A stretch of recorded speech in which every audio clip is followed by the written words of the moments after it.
तो उन्होंने बताया पहली जो चीज है जिससे उम्र कम होती है वो है सेक्स लाइफ। जितना कोई व्यक्ति अपना वीर्य पतन करता रहेगा उसकी उम्र उससे कम होगी। और विशेष रूप से अगर कोई व्यक्ति अपनी पत्नी के अलावा किसी और स्त्री से भोग करता है तो उसकी पत्नी के शरीर पे जितने रोम हैं उतने सालों के लिए नरकों में सड़ना पड़ेगा उसको।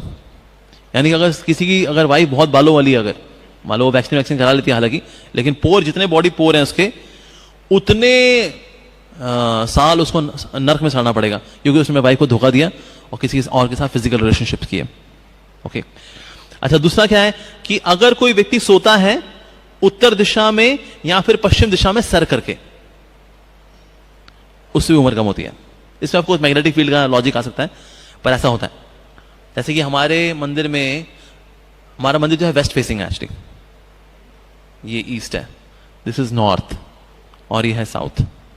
तो अब इसलिए फिर हमें अकॉर्डिंगली सोना चाहिए। किस तरफ सर नहीं करना? नॉर्थ और वेस्ट की तरफ सर नहीं करना। ठीक है जी। साथ ही नास्तिक से अगर आर्गुमेंट अगर आप करते हैं तो उससे भी उम्र कम होती है। अब ये चीज भक्ति में लागू नहीं होती, भक्ति में जब हम बता रहे हैं नास्तिक लोग मिलते हैं हमें, ठीक है जी, तो उससे उम्र कम नहीं होती। But yes, one should not argue with an atheist. नास्तिक से अगर आप बातचीत करोगे तो उम्र कम होती है।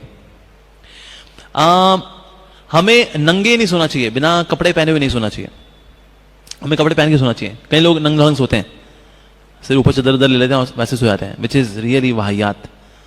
तो ये एक तरह के एटिकेट्स हैं जो कि सीखने चाहिए। कुछ लोग सुनने में ना बड़ा अजीब लगता है, कहते हैं यार ये मतलब भीष्म पितामह इस तरह की कैसी शिक्षाएं दे रहे हैं।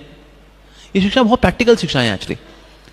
होता है कुछ लोग ना इसको फिर सेक्सुअलिटी से कनेक्ट कर लेते हैं, यार ये तो सेक्सुअलिटी से कनेक्ट नहीं सर, ये sexuality not in the sense being erotic, ऐसी को बात कर रही है। इसलिए जीवन जीने का तरीका बताया जाए, इसमें एक फंक्शन है सेक्स लाइफ एज वेल, ऐसा। तो दैट मीन्स कि उसको फिर उस नजरिए से सुनना चाहिए इन चीजों को। So one should not sleep naked, कपड़े पहन के सोना चाहिए। जैसे कि सिर्फ गमछे में नहीं सोना चाहिए, सिर्फ गमछा भी इज नॉट सफिशिएंट, थोड़ा और ऊपर कपड़े वगैरह पहने चाहिए। That's important. और वैसे भावना जो अगर हम चाहते हैं ना हमारी भावनाएं जो है अच्छी रहे, मतलब ठीक ठाक रहें मरते वक्त, सॉरी सोते वक्त वैसे सोना जो है मृत्यु के समान माना गया है, बट यस अगर ये टेम्परेरी मृत्यु होती है हालांकि, बट यस सो ऐसे में व्यक्ति को अपने आप को ढक के सोना चाहिए। जितना ढके सोएंगे दैट इज सात्विक way of sleeping, like that. खड़े होके मूत्र विसर्जन नहीं करना चाहिए।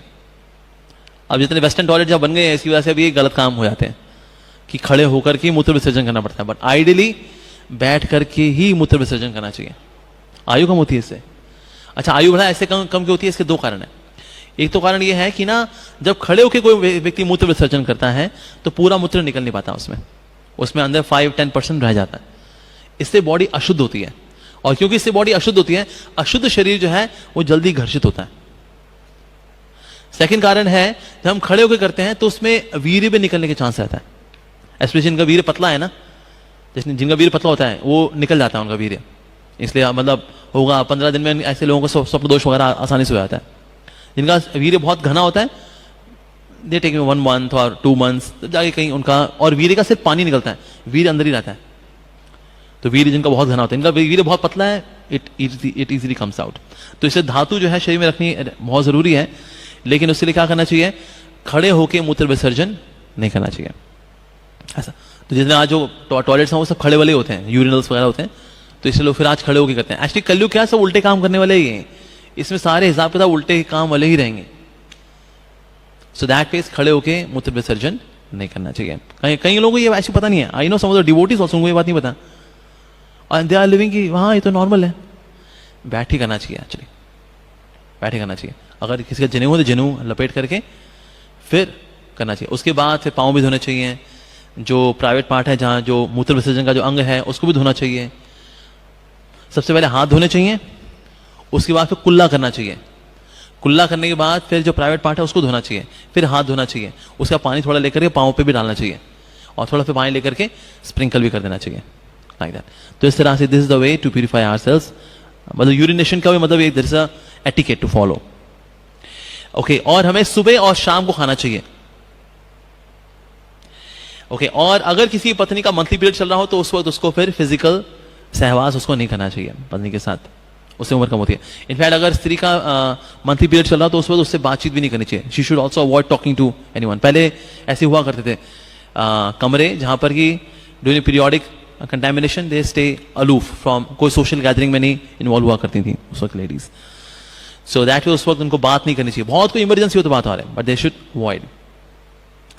और किसी की बहुत एक्सेसिव हॉस्पिटैलिटी नहीं कर देनी चाहिए. मतलब कोई आए तो इतना उसको, मतलब कोई कहे नहीं जी बस और नहीं खाएंगे, नहीं नहीं और खाना पड़ेगा, और खाना पड़ेगा, और नहीं जी देखिए नहीं नहीं प्लीज देखिए नहीं, और पूड़ी है और ये सब्जी, अरे देखिए और अरे प्यार है हमारा.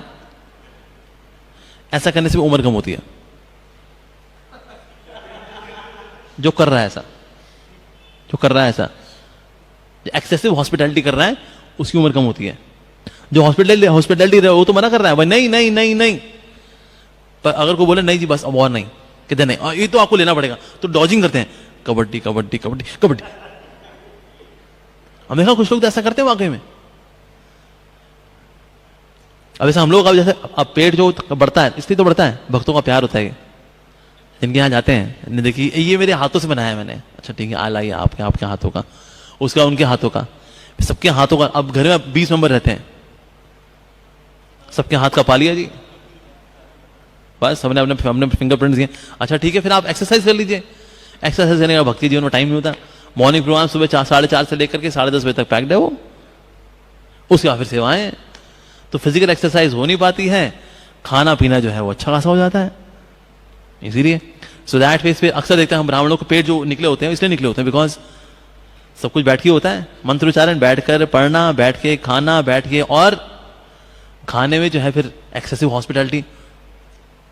So that is excessive hospitality नहीं करनी चाहिए. आप दीजिए और लेंगे और ले लीजिए, एक और ले लीजिए, नहीं बस ठीक है ऑलराइट ओके. और डे टाइम स्लीप को जहां तक हो सके अवॉइड करना चाहिए. अगर बहुत जरूरत है, कुछ को जरूरत पड़ती है, स्पेशली जिनकी मेंटली बहुत टैक्सिंग एक्टिविटी होती है, दे नीड डे रेस्ट. तो day rest keep it short. ऐसा अगर लंबा कर देंगे तो रात को फिर नींद नहीं आती है. तो इससे दोपहर की नैप लेना स्वास्थ्य के लिए अच्छा होता है, लेकिन वो शॉर्ट होनी चाहिए. अगर वो अवॉइड करे completely fantastic, nothing like it. लेकिन अगर सोना भी हो तो हमें थोड़ा सोना चाहिए. कैन बी से for half an our maximum. वैसे एक मुहूर्त है, एक मुहूर्त होता है 48 मिनट्स का. 48 मिनट्स के अंदर अंदर जो है कर ले तो half an hour is very practical. मेरा खुद का अनुभव है. Half an hour take rest. उससे again you become mentally active. उससे आपकी रात की नींद खराब नहीं होती. सो 15 मिनट 20 मिनट मैक्सिमम आधा घंटा अच्छा रहता है. सो अदरवाइज डे टाइम स्लीप जो है अगर हम लेते हैं, गहरी नींद लेते हैं, उससे भी उम्र कम होती है.